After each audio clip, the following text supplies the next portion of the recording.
Hi, my name's Hannah Bloomfield, and I'm going to talk to you about some of the work we've done creating European energy generation time series at the University of Reading as part of the sub-seasonal to seasonal prediction for energy project.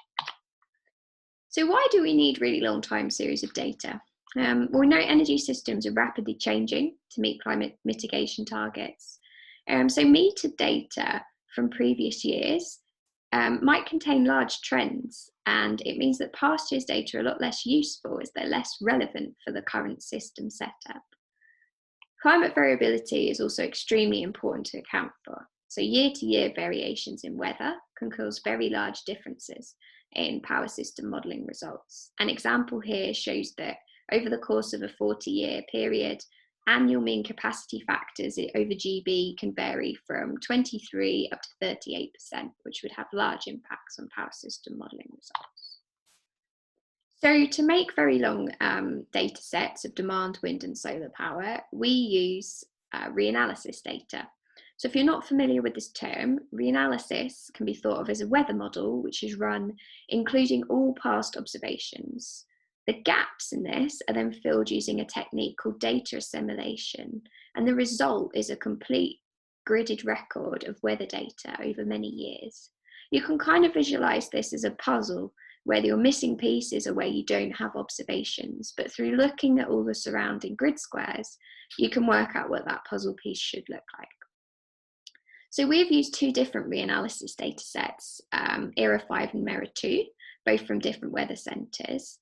And we have made 40-year reconstructions of hourly demand, wind and solar power generation for 28 European countries. So examples of these reanalysis data sets in action, a couple of published ones below.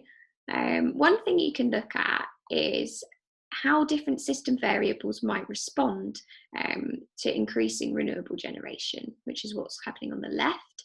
We can see that through only using 1 year of data to look at how something like baseload capacity might change, we get quite a large uncertainty in the results. Whereas through using 35 to 40 years of data, you get much more certainty about the range of possible responses you could see.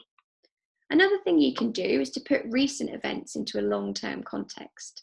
For example, the Beast from the East event, which was termed a system breaker around the UK power systems community, actually was only the 7th largest event if the present day power system would have been in operation for the last 40 years. So through the reanalysis, you can give some context to previous things that have happened. Long data sets are really crucial to assess the impacts of climate variability on power system operation. I've very quickly given you an overview of some data sets we've made here.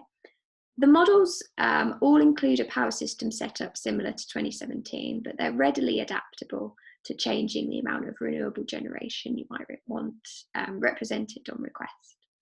The data is all available from the Research Reading Data Repository, so please contact me if you've got any more questions. Thank you.